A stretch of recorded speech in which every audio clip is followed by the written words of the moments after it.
அனைவருக்கும் வணக்கம். இன்று நாம் காணக்கூடிய குறள் வான் சிறப்பு. குறள் எண் 15. கெடுப்பதுவும் கெட்டார்க்குச் சார்வாய் மாற்றாங்கே எடுப்பதுவும் எல்லாம் மழை.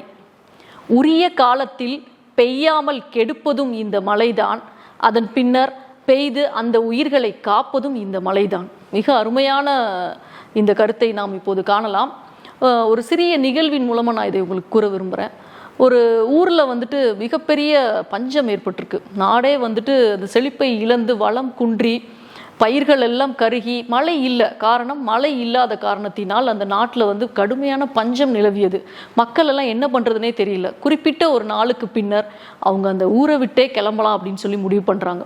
ஏன்னா மழை இல்லாமல் இனிமே வாழ முடியாது, நாம் வாழ்வதற்கு ஏதாவது ஒரு ஆதாரத்தை தேட வேண்டும் என்று வேறு ஊருக்கு அவர்கள் புலம்பெயர தொடங்கும் அந்த நேரத்தில் மழையானது பொழிந்தது. ஏனென்றால் மழை இல்லாமல் அந்த நாட்டை அழித்ததும் அந்த அந்த ஒரு இயற்கையின் சீற்றம் தான். திரும்ப மீண்டும் மழை அவர்களை வாழ வைத்ததும் அந்த இயற்கை தான். எனவே இந்த இயற்கையை நாம் உணர்ந்து கொள்ள முயல வேண்டும். ஒரு சிறிய நிகழ்வு கூறுறேன். ஒரு குழந்தை தூங்கிட்டு இருக்கு. தூங்கும்போது அவங்க அம்மா ஒரு முக்கியமான வேலைனால அவங்க வெளியே போயிடுறாங்க. தூங்கி எழுந்த அந்த குழந்தை அம்மாவை காணோன்னு சொல்லி தவிக்குது, அழுகுது, ஏங்கி ஏங்கி அழுகுது. அம்மாவை காணமே, என்ன பண்ணுறது அப்படின்னு சொல்லி அழுகுது. திடீர்னு அவங்க அம்மா வர்றாங்க. வந்தவுடன் அது ஏன் என்னை விட்டுட்டு போனீங்க, எங்கே போனீங்க, ஏன் என்கிட்ட சொல்லாமல் போனீங்கன்னு சொல்லி கதறி கதறி அந்த குழந்தை அழுகிறது. அதற்கு அந்த தாய் சொல்கிறா, உன்னை விட்டுட்டு எங்கே போகிறேன், எங்கே இருந்தாலும் எங்கே போனாலும் நான் உங்ககிட்ட தானே வருவேன், உன்னை விட்டுட்டு எங்கே போகிறேன் அப்படின்னு சொல்லி அந்த குழந்தையை கட்டி அணைக்கின்றாள் அந்த தாய்.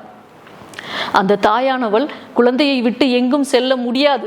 அதுபோல இயற்கையானது, இந்த மழையானது நம்மை விட்டு எங்கும் செல்ல முடியாது.